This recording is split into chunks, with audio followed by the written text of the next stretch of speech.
Good afternoon, Macworld. Oh, come on, guys. Now this is my fourth time up here. Let's get it right. Good afternoon, Macworld. That's better. That's better. This is my last time up here, but this time I am very excited to introduce Senior Macworld Editor Dan Morin to lead a panel on Apple, and he's got a few friends with him. So Dan?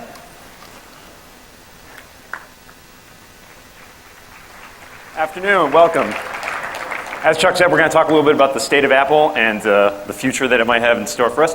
I've got an excellent panel of guests. I'm sitting in for Jason Snell, who couldn't be here, but I still got some great people to bring up on stage with me. First up, Ryan Block, who's the co-founder of Gadget and the co-founder and editor emeritus of Engadget. Christina Bonington, who's the staff writer at Wired.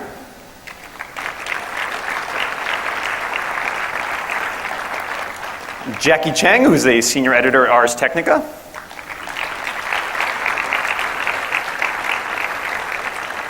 And John Gruber, who's the proprietor of Daring Fireball.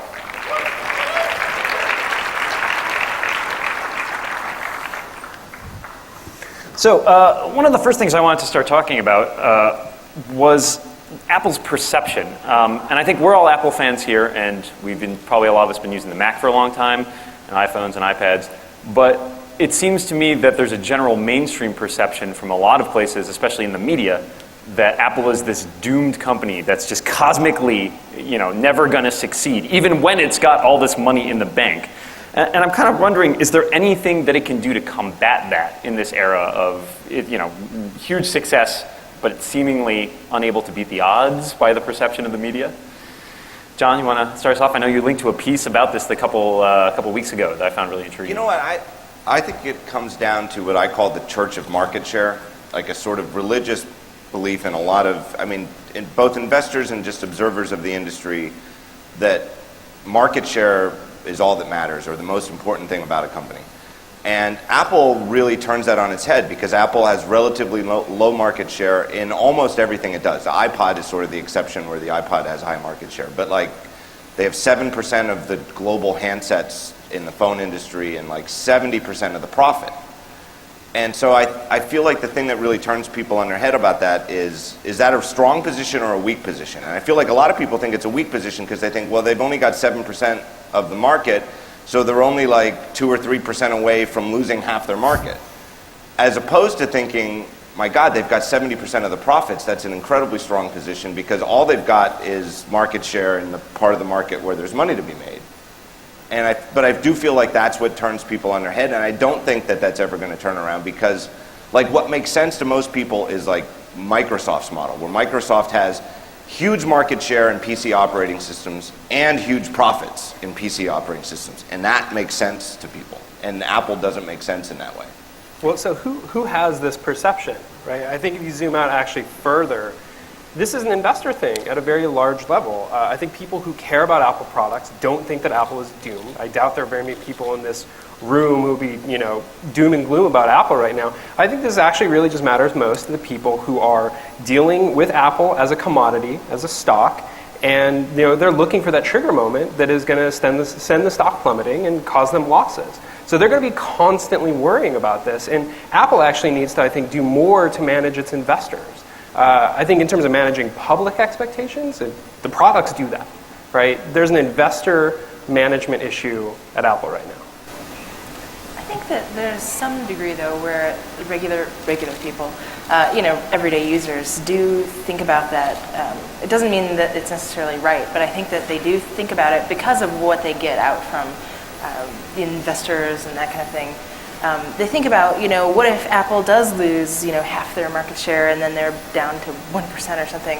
Apple could disappear. And, I think that in some ways it's these people receiving information that is very mixed from people like us, not us, hopefully, but people like us who write about it and in the media and communicate these things. I think it's a little bit confusing for a person who does not maybe think about this on an everyday basis. To think about Apple's position. I think it's also Apple users like it because the products are good, it's a good user experience. Some people that don't use Apple quite so much, they just see this company that's taking all the headlines, this big like juggernaut, and people like the underdog. Some people like Android because it's an alternative, Windows Phone because it's an alternative, and I think that Apple is just so big and so prominent and so public that people just want to take it down because it's just like in the headlines all day long. But what always astounds me about this is that, it seems like people who otherwise would not be caught dead following the vagaries of a tech company will come to me, because they know what I do, and say, oh, I heard Apple cut its screen shipments for its iPhones by half. I'm like, Mom, what are you reading? But it seems to get, right, it's so pervasive, right? It's not just the media. The media is sort of creating this, but it seems to permeate through channels I would never think of it going to. I mean, how they're so popular. How do they combat that from a perspective of dealing with, this massive perception? I don't know, there's a phrase for this, right? High-class problems. At a certain level, I think most companies, Samsung would love to be at the point where there's mass media speculation if they cut supply orders on a Galaxy phone. I think the reality is, this comes with Apple. They have a mystique, they have a persona. They have, something out there about them that people just connect to at a different level. And, I think that that's one of the side effects. I think most people at Apple have kind of come to peace with this. Yeah, they've entered an orbit that they don't really have any peers. There's no other company that's succeeding in the way that they are. Like Ryan just said, where even just a rumor in one newspaper that they've cut display orders for one product was like a sensation for like 2 days. There's nobody else who that would resonate like that, let alone when they actually have a new product to announce and it's on the front page of every newspaper. And I think that puts a target on their back because nobody else is up there at that level with them. Right? I always come back to to me, the best example of it was the iPhone 4 antenna gate, where it was nonstop. It was the closest we get with the stuff we write about to being like the 24-hour news cycle. Like, stuff was breaking every single hour, and it was nonstop for like a week about a phone that they're still selling today without any changes and is actually, doing really well. It was like at AT&T, like they sold like a gazillion iPhone 4s. It's actually not that big a problem. But for like 2 weeks, it was like, this is going to sink the company. Because if you put your thumb on this one spot, maybe you lose a bar. But it's interesting because that made an odd precedent in some ways because they actually did get to the point where they had to respond to it publicly. Steve Jobs had a press conference to talk about it. And that's always seems at odds to me with the fact that as a company they really like to keep things tamped down. And I feel like in some ways it may have created a precedent that now every time that there's a problem that, Tim Cook has to give a press conference and address this immediately. I think, go ahead. I think they've only done that for a few major things. For the antenna gate, and they did it for Maps recently. Not a press conference, but issuing actually a public statement about the problem. I think there's still plenty of other little problems that get publicized for a few days or a week or two that Apple just doesn't acknowledge whatsoever. But Maps was a bit of a problem. I was going to say this is part of why Apple characteristically does not respond to a lot of queries, and I think this is part of why, because when they do, it's a huge thing. By default, it has to become a huge thing, and every news outlet is going to write about it. So every response that is issued has to be very measured, and like you just pointed out, the antenna gate thing turned into a giant thing, and so they know that kind of anything that they say, whether it's good or bad or in the middle. Is always going to have some kind of backlash and some kind of rippling effect in the news. And so that's part of why they have to be so careful about it. But then on the flip side, they have this reputation of not responding to people and keeping tight-lipped. I have a pet theory, though. I'll throw it out here. I haven't really talked about it too much before. That this actually benefits consumers because Apple is under such scrutiny all the time. Anytime there's even the tiniest issue, they either have to address it or replace it or whatever. They don't get away with anything. They don't get away with a quarter of the things that most other, consumer electronics manufacturers get away with. And that actually benefits us. We can actually go up to a Genius Bar and get a phone swapped out because there's an issue. And that's not something that you would get with anybody else. And, I see the benefit of that. I actually have seen in the past the benefit of having a minor issue in the grand scheme of things, and Apple goes out of its way to help me out. And it's weird though that the perception kind of skews then because we get all these comparisons of things like the labor violations that people focus on, and they really point the finger at Apple because, again, I think as John said, they're such a big target. But at the same time, like you said, I think they get so much attention that we see a lot of what goes on behind the scenes there, and yet that attention gets deflected. Other companies don't get that much scrutiny, so we don't know necessarily as much what's going on behind the scenes of the other companies like that. And this perception issue, I want to spin this out a little further and talk about, I think, part of the reason we still have more of these doomsayers. Even now, again, with Apple sitting with $120 billion in the bank, you've got people that say, okay, you've made the iPad, you've made the iPhone, what have you done for me lately? How do you address something like that? It is weird, and I've been asking it on my site recently where people keep emphasizing that as like proof that the decline in their stock lately is right. Like, hey, they haven't done anything, Tim Cook has been CEO forever and hasn't invented anything, it's like a century ago when Steve Jobs was alive. But they haven't invented anything new. Their innovation's dead. And it's like, why doesn't anybody ask these questions about Samsung? Samsung's a great example. Samsung, probably their top rival in the industry right now, massively profitable, selling very well-regarded, very popular devices that compete against Apple's products. And nobody says like, well, when's Samsung going to invent the big new thing that changes everything? And instead they're at CES with a freaking refrigerator that gives you Facebook updates. It's like... Maybe that's the next big thing.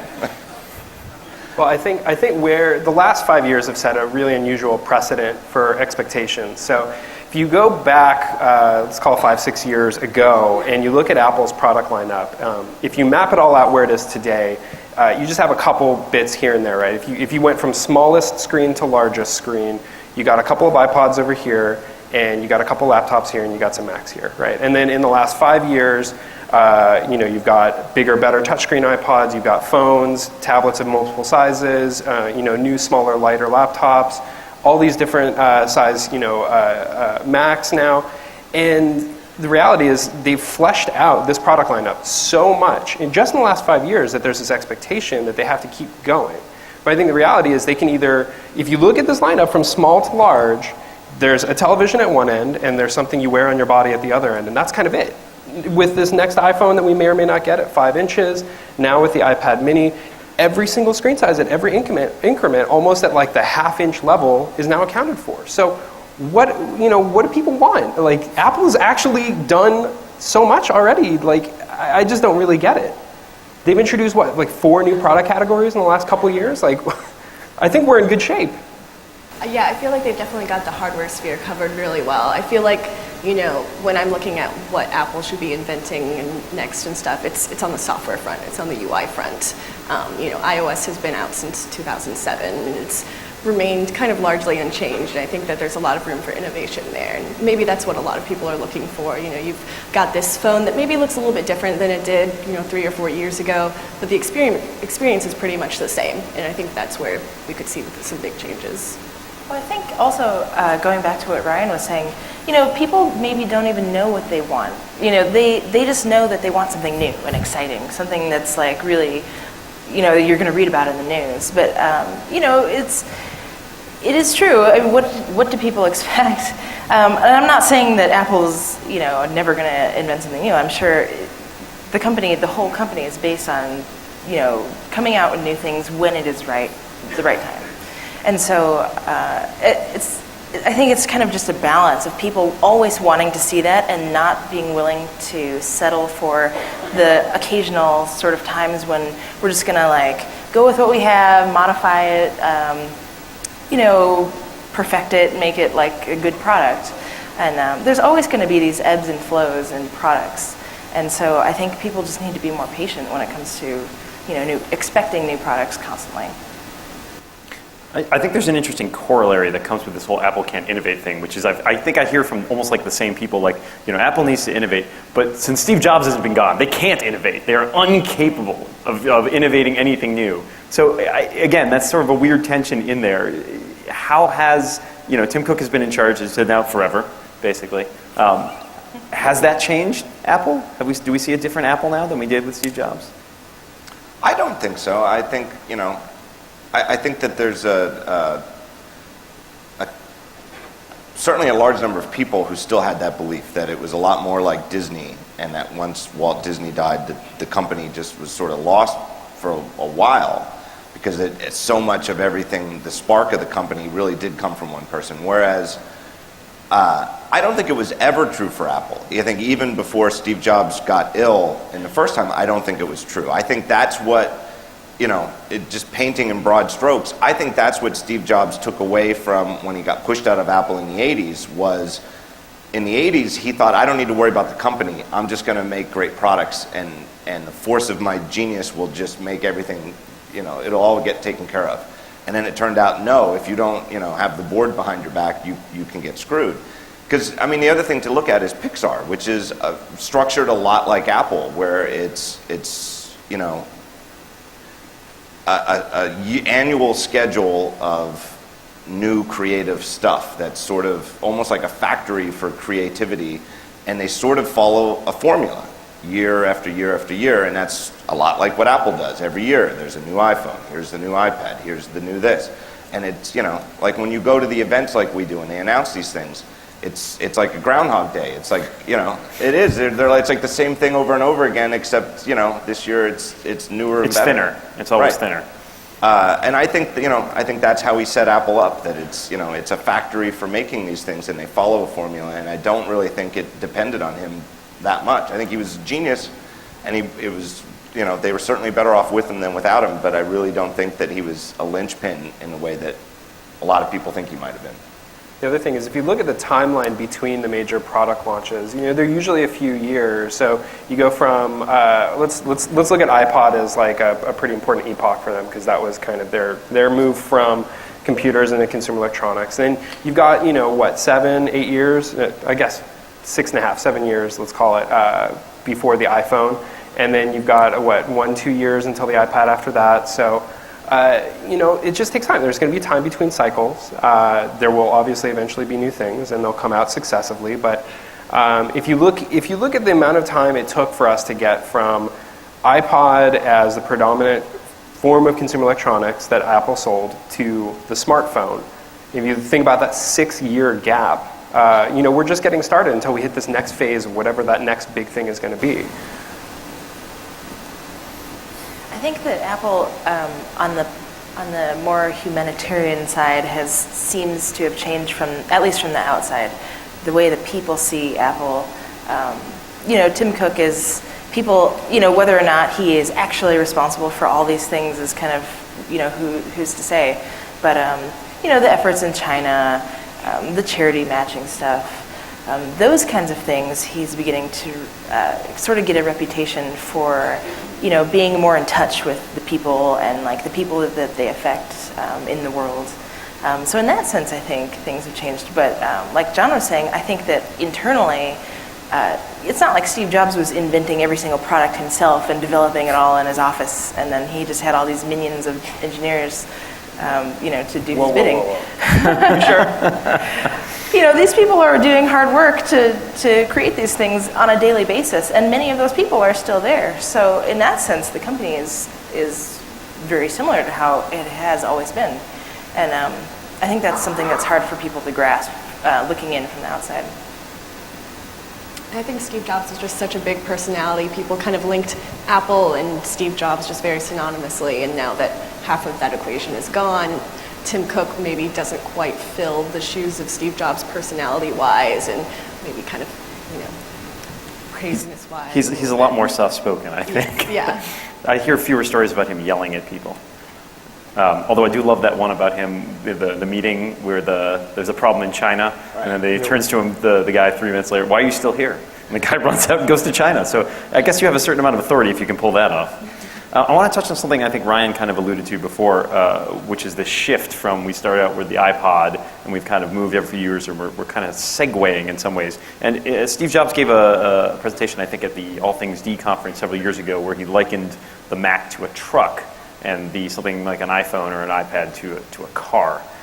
And it seems to me that we're shifting right now to this situation where the Macs are smaller and smaller wedges of the overall pie that make up Apple. Is that an irreversible trend? Is that where Apple is going in the future? Or where they are now? I think that's where everyone's going in the future. It's not just Apple. You know, I think a few years ago there were a lot of naysayers about tablets in general. You know, everyone will always have a computer in their homes. Look at things now, everyone has a computer. But obviously things change. Tablet sales in general have gone way up, you know, whether it's an iPad or a Samsung or whatever. So I think, in a sense, the whole industry, the whole world is kind of changing slightly. But that's how technology is. Things are always going to change. And so getting back to your question, though, for Apple, yeah, I think, in a way, Mac sales are always, from now on, always going to be a small slice of the overall pie. I think that's just how things are. And eventually, you know, 10 years from now or 20 years from now, maybe the iPad will end up being smaller and smaller, you know, with whatever new is coming out. I think that's an inevitable trend. I think the important thing to remember, though, is when we see a slice of the pie shrinking, we think that the market segment is shrinking. And that's the initial thought, right? Because that's just how we work as humans. We see that going down and we think, uh-oh, Macs are dying. The reality is it's not shrinking because it's shrinking. It's actually growing. But the pie, the whole pie, is growing faster, right? They're selling way more of all the other stuff than they can the Macs. So computers aren't dying. I think computers are actually in better shape than ever, especially Macs, and we're going to have Macs in the home for a long time. We just might have more iPads than Macs and more phones than Macs, and I think that's probably the natural evolution. So, I know it's just kind of like a small point, but I think we forget that sometimes, right? Like, computers are not dead. It's just the pie is growing really fast. I definitely agree with that, but I also think that also just, you know, processor speeds and memory capabilities. Before, you had to have this bigger package that was only capable in first like a desktop, and then a clunky laptop, and then a more sleek laptop. And now you can get all that all the way down to a tiny phone that fits in your hand. And so I think people that just have, you know, kind of lightweight uses for what they were using their computer for are finding that they don't need that big desktop or that full-size laptop. They can do what they need to do on a computer on a tablet just fine. Yeah, on that point exactly, I think that for years, you know, when Moore's Law was really holding up, and every 18 months, same amount of money or even less money got you twice as fast a computer, over and over and over again, you know, you'd hear, well, now computers are fast enough. And it was never true, because then, you know, 3, 4, 5 years later, we're like, oh my God, I can't believe I ever used that old thing. It was so slow.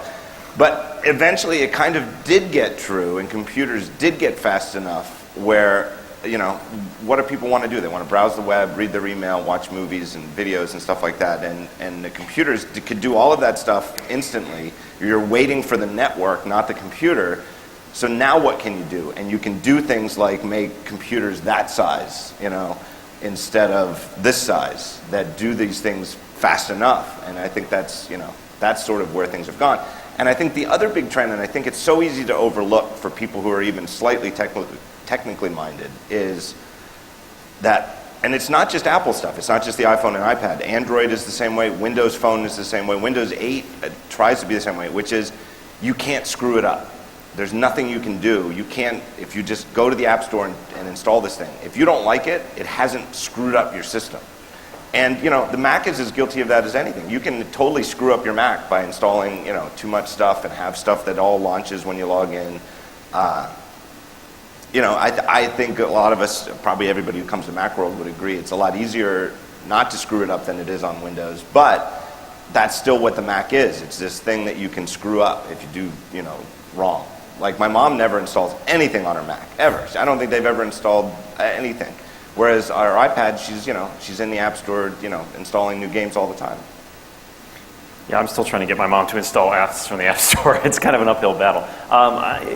So in terms of innovation, then, where is that sweet spot? I'm thinking, you mentioned before, like, the network is kind of what holds you back. And it immediately made me think of the fact that, you know, when Bob Mansfield, who was the VP of hardware, left the company, but then sort of ended up coming back in charge of this technologies group, which seems to be aiming at wireless technology, I think, and semiconductors. So is the innovation then things like, we're going to speed up our network connection to make these tasks like watching video even faster and have semiconductor stuff where we can focus on our chips and make those even more efficient? Is it all about the pieces now, or is it still about the whole? I mean, as far as our mobile experience goes, like web connectivity is like the backbone of that.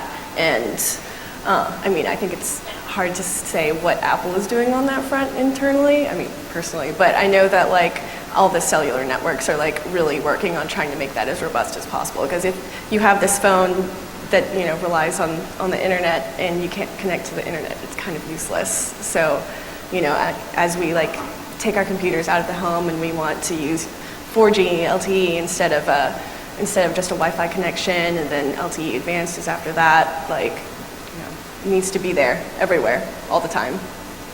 Well, I think Apple, a big part of how they build product is to leverage every competitive advantage that they could possibly find. And you see this from top to bottom. You see this on the software, you see this on the supply chain, you see this who their vendors are, what kind of parts they get. So for them, a huge competitive advantage is being able to move more and more of the production of components in-house, right? And we saw them start with the processor, and clearly they've had some success there because they have one of the best processors around in the mobile space.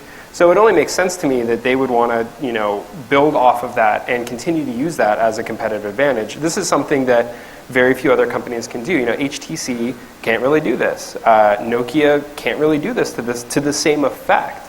You know, Samsung I think can, because they know how to build components. That's what they do. That's a big part of their business. But that's another way for them to remain competitive with Samsung, I think, specifically. That's their chief competitor now. They have to move a lot of this fabrication of core technology in-house.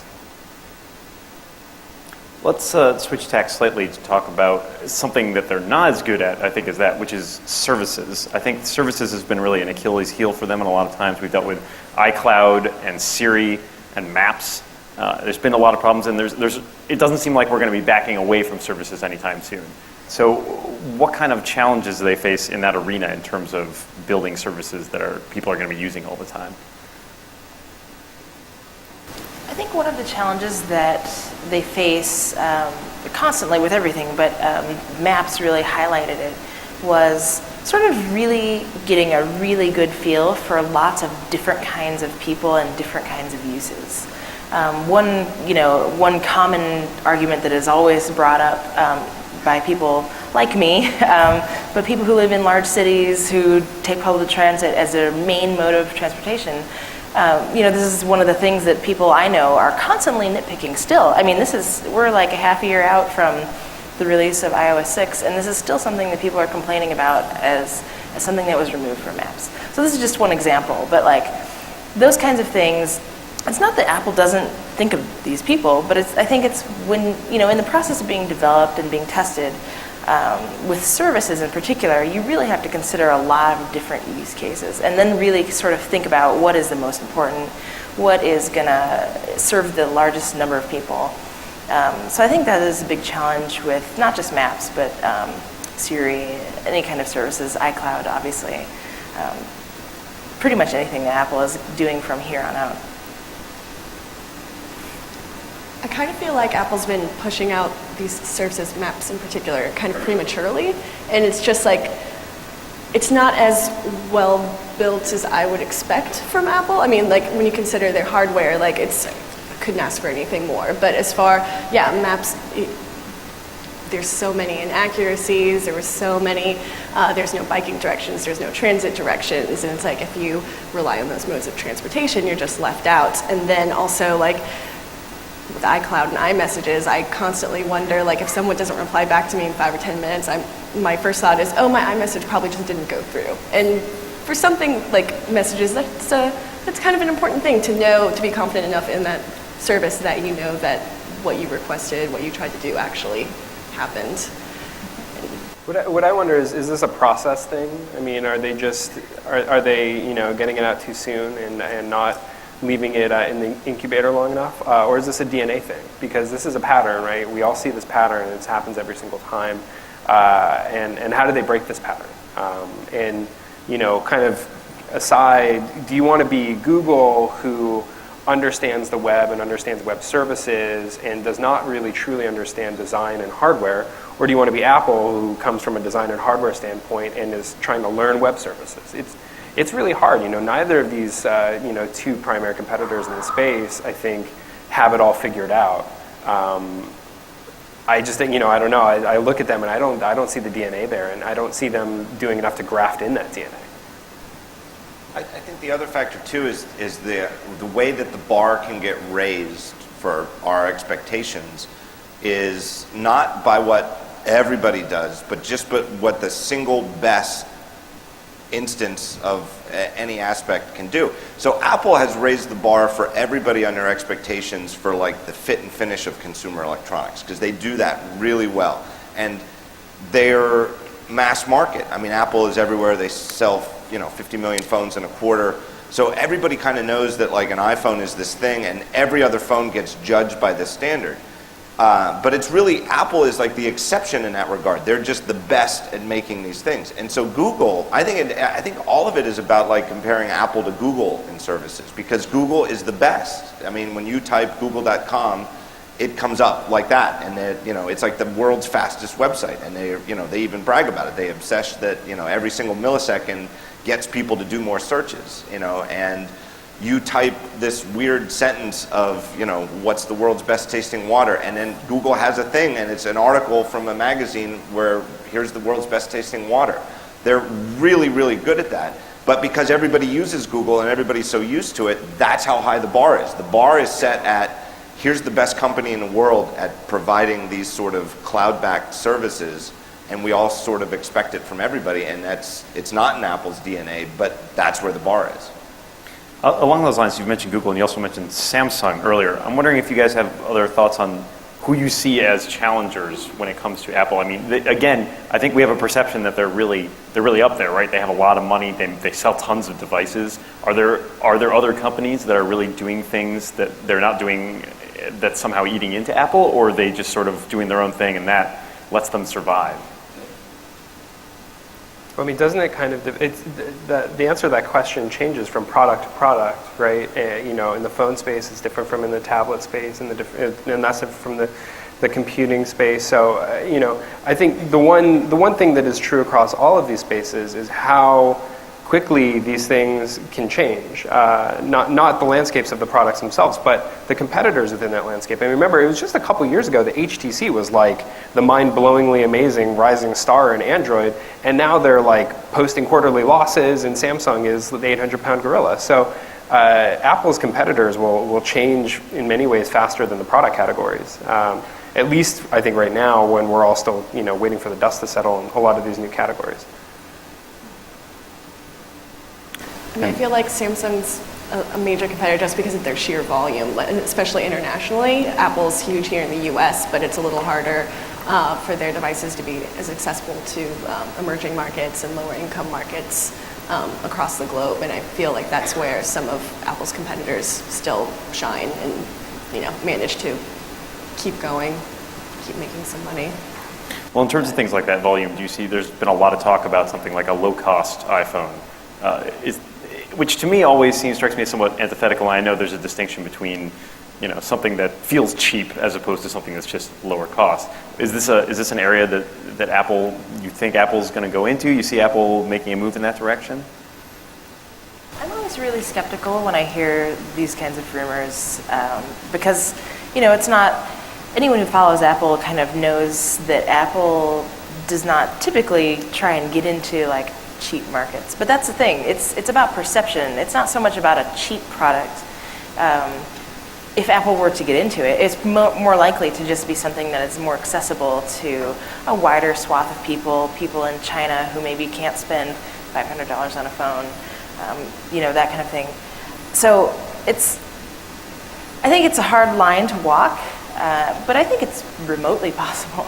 I think it's remotely possible that Apple could be working on something like that just because of, currently they sell, like John said, like they sell the iPhone 4, iPhone 4S concurrently with the iPhone 5. So I think in that sense, that's probably, if they are indeed doing that, that's probably how they're viewing it. Something more like, who are these people who maybe want to get into the iPhone but don't want to spend all the money on the fancy, newest, awesomest product, and how can we get them kind of into the ecosystem for less?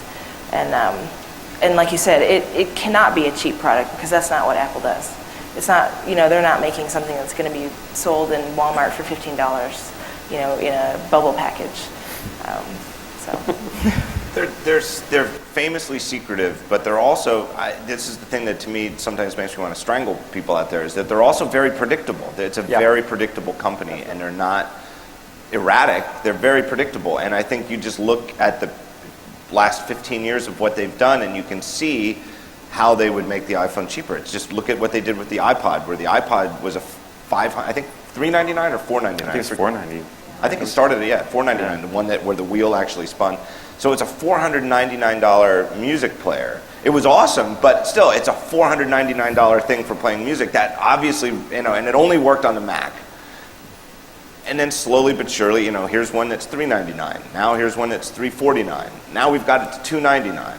Now it's $249. And so they never had this one moment where they went from selling $500 iPods to selling $49 iPods. But now they've got a $49 iPod. They've got the iPod Shuffle. Or maybe it's even less than $49. I don't even know what it costs, but it's cheap. So I think that the phone thing will probably go in that way. Look at the iPad. Now they sell one, you can get one for $329. Everybody says, oh, it's too expensive because the Nexus 7 is $199 or whatever. But it's like 3 years ago when the iPad was $499 to start, well, $329, that would be a great price. So it's like $200 less. And then, of course, everybody at the time thought it was going to be $1,000, Right. So it's all about setting expectations again. So I think they'll come out with a lower cost iPhone, and when they come out with it, everybody's going to say it's too expensive. I think that John's written actually some of the smartest stuff on this topic, but people forget, because they look at the iPhone and they hold the iPhone as an example of how Apple is reducing costs on a phone, and I don't think that's the right way to look at it, because what they do is the iPhone, they keep it in production for a long time, 2-3 years, and then they phase out the 3-year-old model, and they keep producing the 2-year-old model. So right now we've got the 4, the 4S, and the 5, and next year we'll have the 4S, the 5, and the 5S. And what that does is allows them to sell the older models for less money because it's at the tail end of the cost curve, and they can make more money on that. But the problem with that is those phones were never meant to be cheap phones to begin with. They were never designed to be cheap. They were designed to be high-end at the beginning and then just continue to be produced. So the better analogy is actually like video game consoles, where Microsoft or Sony or Nintendo will release a video game console in the beginning, and they'll lose money on selling it because of their model for a while. And then as time goes on, they start making money on it, and then they can do all kinds of stuff to it and increase profitability on a per console basis. So with Apple, they need to actually, if they want to do this, they want to build a phone from the ground up that is less costly. And then as time goes on, as they get further down the cost curve, that will get them even more profit on these devices. So I don't think that it's outside the realm of something they would do at all. I think people think it's antithetical to Apple. I don't think so at all. I'm glad you brought up the video game consoles there, because that's obviously another big area that's been a lot of intense speculation about, is if Apple's going to enter this television market in a way that they more than they already have. So Tim Cook has famously described the existing Apple TV set-top box as a hobby, but says that they're going to keep sort of investigating into it. What does that look like in the future? Does it remain a set-top box? Would they actually venture into making something that is a television? I just don't see the problem being in the television. It's the content problem. So how do you deal with that? I mean, if you're Apple, and of course you have deals with a lot of these guys for things like selling on the iTunes store, do you just try to 800-pound gorilla your way in like they did with the music industry, or does there have to be more concession? I don't know. There's an argument, and the way Ryan phrased it earlier in the show, where you can just sort of graph the size of screens. That to me is the single most compelling argument for Apple to sell a television, because it just seemingly makes sense. But I don't know, what is the difference though between Apple selling a $2,000 TV set versus selling a $99 box that you plug into any TV set? Like, what exactly does it get you? I don't know. And I just think it's this this morass of content providers that the cable companies have this lock on, and there's just no way out of it other than, I don't know. My opinion, my best guess is that what we see from Apple TV now is Apple's Apple TV strategy. There is no spectacular, amazing iPhone moment. Holy hell, we've beaten the TV industry. I think that what we see is it. It's just, every year your Apple TV gets a little better and has more stuff on it, and more of the people who make cool TV shows will have it available on Apple TV somehow. Yeah, I think it's a game of attrition for them, and over time they will slowly be peeling off more and more stuff from the MSOs, the cable operators, and it's going to take a long time, like 10, 20 years, who knows, but it's attrition. Right, and I think it's going to take a lot of time for these contracts to expire and get rewritten in ways so that maybe HBO, like it was a great interview in GQ, I think last week, where it was about Netflix, and Netflix's chief content officer or something, it's titled something like that, which is kind of a cool title. But he was like, our goal is to get more we want to be more like HBO faster than HBO can get like us. And I thought that was so insightful, because clearly that's where it's going. HBO does need to get more like Netflix, where they're independent of having it come through cable. But Netflix isn't there yet either, though, where most people, they just expect to turn on their TV and hit channel up, channel down, and find something good to watch. I think it's pretty clear that Apple is at least researching the idea of doing a TV. Now, whether that's actually going to happen, who knows? Apple researches all sorts of stuff that never gets released. But I think it's clear because in the Walter Isaacson book and various, my personal theory on rumors is that, where there's smoke, there's fire. So when they ramp up, you kind of know that things are happening. But it doesn't necessarily mean that it's happening right now. Like, we are probably not going to see a TV like in September. But I think it's a reasonable expectation that Apple is probably researching it. It's just it's the point that things are kind of too wrapped up with the contracts right now. Things cannot, I don't think Apple can introduce a TV now or even next year that is what the company would want it to be. It would have to be a really tight solution, and currently that can't happen. So I think you're right in that Apple TV as it is now, tiny little set-top box, is pretty good product actually. And Apple is, they keep insisting it's staying as a hobby and not, something like the iPhone that they're going all in on. And I think that's part of the research into how people's viewing habits are and how people use the TV, what they use it for, when they use it. I think the Apple TV currently plays into that strategy. I feel like the way we're using TV now, we're kind of in an interim period. Like, we're just starting to get into connected TVs and stuff, and I think, Apple TV plays into that a lot. And, I think it'd be, if I were Apple, I would kind of, wait it out, have this hobby product, see how people are using it, and then, okay, this is how people are using it, this is what people like, boom, here's the best way to, watch TV, and here's our beautiful product, But yeah, that could be 10 years from now. So we've only got a few minutes left here, but I'm curious, is there, from a personal perspective, obviously, I think we're all users of at least some Apple products, is there a place you'd like to see them go that they haven't gone yet? Is there something you'd like to see them build that they haven't built yet? Bearing in mind, of course, that they don't really take their cues from us by any means.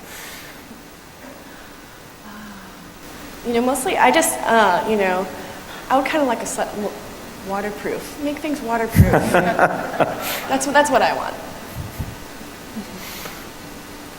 I'm not sure. I mean, I try to stay away from making predictions, so it's not really a prediction, but I think in an ideal world, a fantasy world, I think it would be cool to have like an iPad-like device that can be an iPad when you want it to be an iPad, and then potentially, like when you bring it home, and you might have a cinema display on your desk, and then suddenly you have OS X, like from the same device, maybe just serving up something different depending on where you are.